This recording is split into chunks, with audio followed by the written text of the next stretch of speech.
What makes a movie great? Often we come away from a movie that's like 2 hours thinking there are some scenes we could have done without. Some scenes are unforgettable for all the wrong reasons. So for those of you who don't know, I have my bachelor's degree in narrative film production. Oh wow, so impressive. And it also feels a little pretentious to like say for some reason. But I love talking about films and I love watching films and I love debating about films. So today I'm here to talk to you about a few of my favorite film scenes. I just want to put a disclaimer that having a formal education in narrative storytelling doesn't make my opinion any more valid than yours. Films are there for all of us to enjoy, and it's really about the semiotics and what we take away from it. Sometimes I feel like, you know, the cliched English teacher who's teaching their students about a book and they're like, oh my God, class, do you understand? When the author says it's a blue curtain, it means they are drowning in the waters of serenity. Films are a form of entertainment, and like all entertainment, anybody can enjoy it. And everybody, as we all know, has an opinion. So here's mine. If I leave any of your favorite film scenes out, let me know. And if you don't agree, also let me know. Let's talk about it. So without further ado, let's get into it.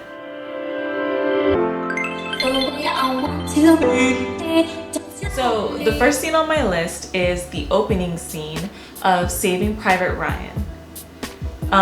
This movie came out when I was like 6 years old and it has aged beautifully.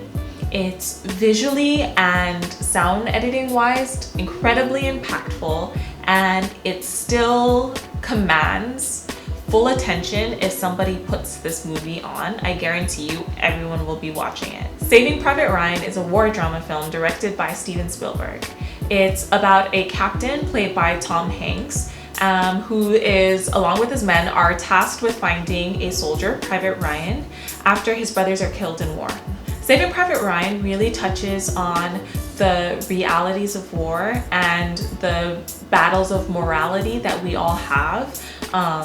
Because when it comes down to it, the film, as our group kind of goes on looking for this soldier, it really shifts to the sacrifices that we're willing to make and what stands for right for us. So this scene in particular is super duper impactful. It's literally the D-Day landings when the Western Allies are first arriving.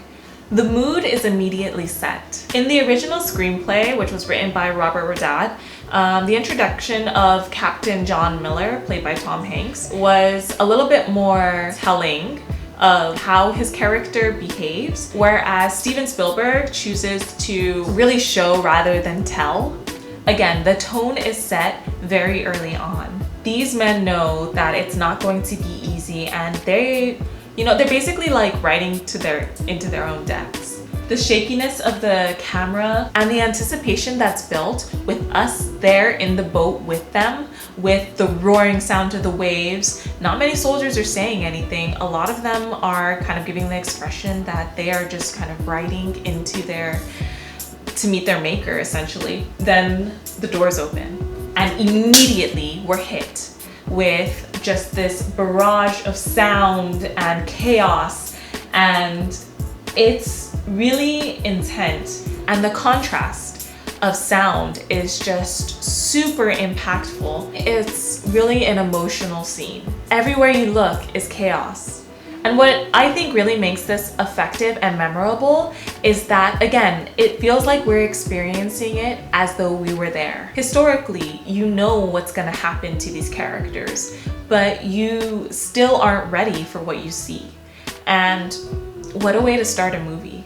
When I was in high school, I was involved in a car accident where I basically passed out, and then when I came back to, I'm not saying I can relate to soldiers in a war, but the moment when Tom Hanks is overwhelmed and in this state of shock and his hearing dulls and then suddenly it comes back, I experience that. So that kind of like also made it impactful for me personally. And again, when we're watching films, it's honestly a personal experience because we're taking our own experiences and assigning a meaning to what we're watching and how that impacts us. That's why some of us have stronger reactions to things than others. For a little over 20 full minutes, I was on the edge of my seat, and it's still a scene that I respect.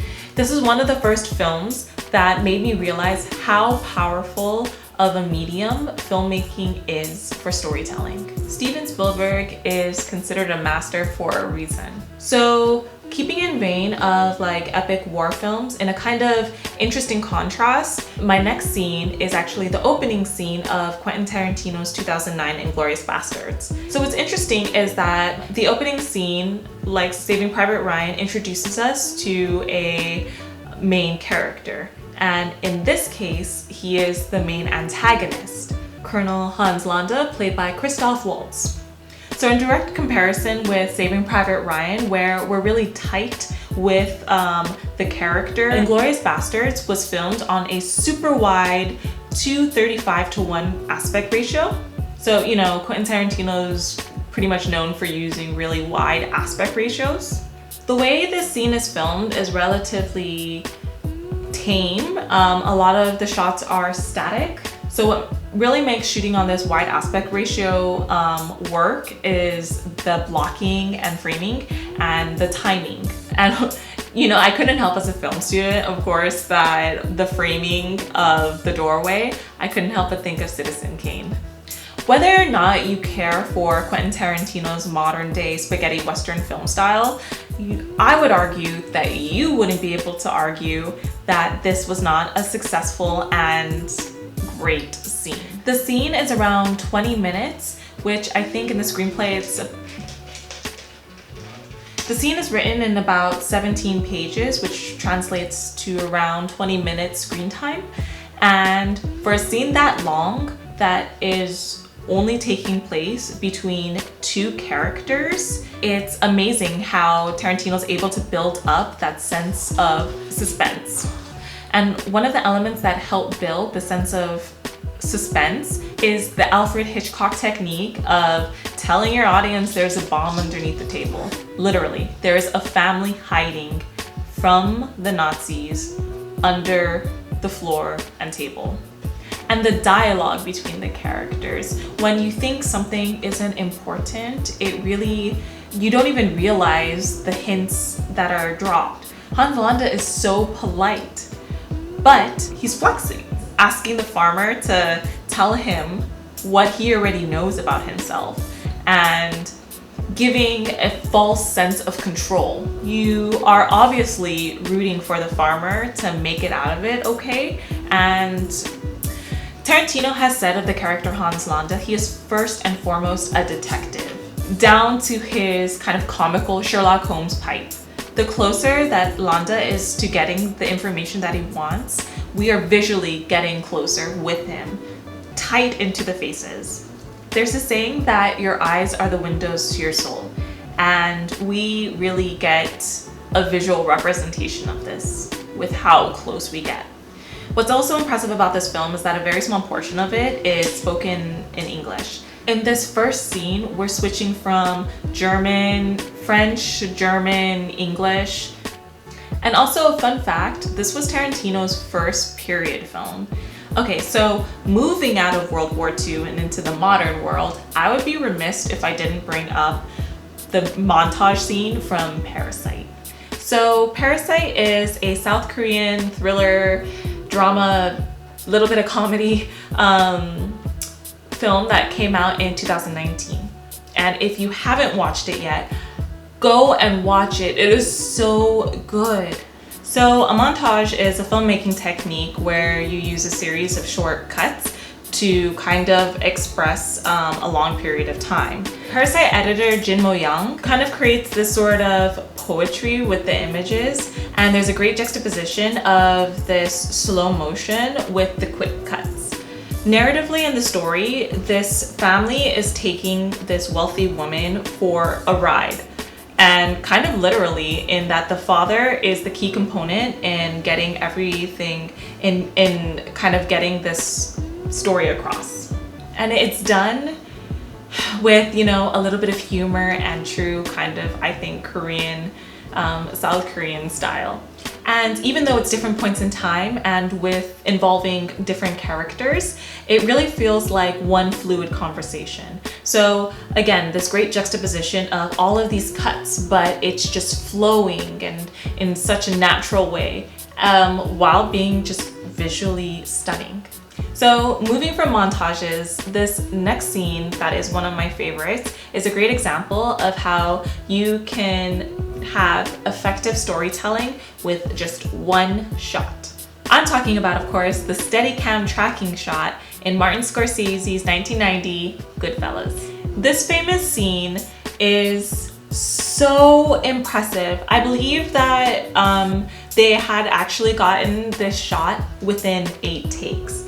We move with Ray Liotta and Lorraine as they navigate the back doors of Club Copacabana. Even though Steadicam had been around for a while at this point and used in major films, this, I think, was one of the most influential scenes that really got this kind of shot mainstream. And I feel like modern audiences became more familiar with the Steadicam. Doing this in one shot serves a great purpose for the narrative of the story, in that, you know, doors are literally opening and we're just being whisked and moved, and our hand, we're kind of in the perspective of Lorraine, I feel, where our hand is just being led through all of the kind of temptations that Ray is feeling from, you know, life as a thug. It's such a fun shot, and this is just one of those great examples of how amazing a collaborative process filmmaking is.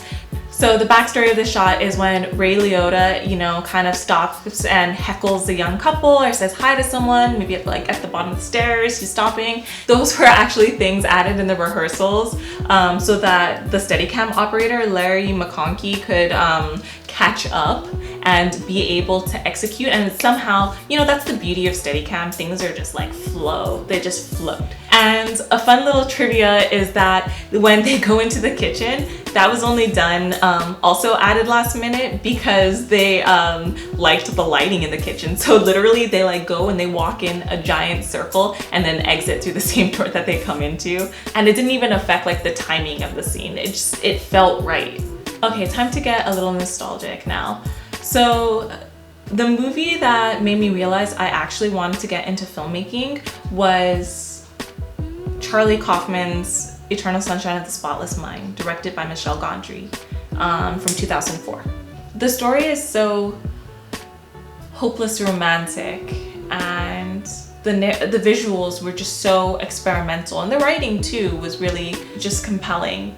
And it really took you into this world. Eternal Sunshine of the Spotless Mind is about a man who finds out that his ex-girlfriend has had him erased from her memory. And to avoid that heartache, he decides to have the same thing happen to him. Throughout the film, we start from the most recent memory all the way, and we work our way to when he first meets her. And he just kind of reawakens and remembers all of the feelings, and it's melancholy, it's existential. It's really, if I'm kind of like a film snob, I kind of am about this movie. Sure, Clementine was sort of like this manic pixie dream girl. The writing and the story itself is what I really love, combined with just the visual stunningness that Michel Gondry brought. He really likes sort of practical effects on scene, so that made for just really interesting visuals. But the house on the beach scene in particular, which is one of the last memories to be erased, because it is one of his first memories he has of this woman who he loved.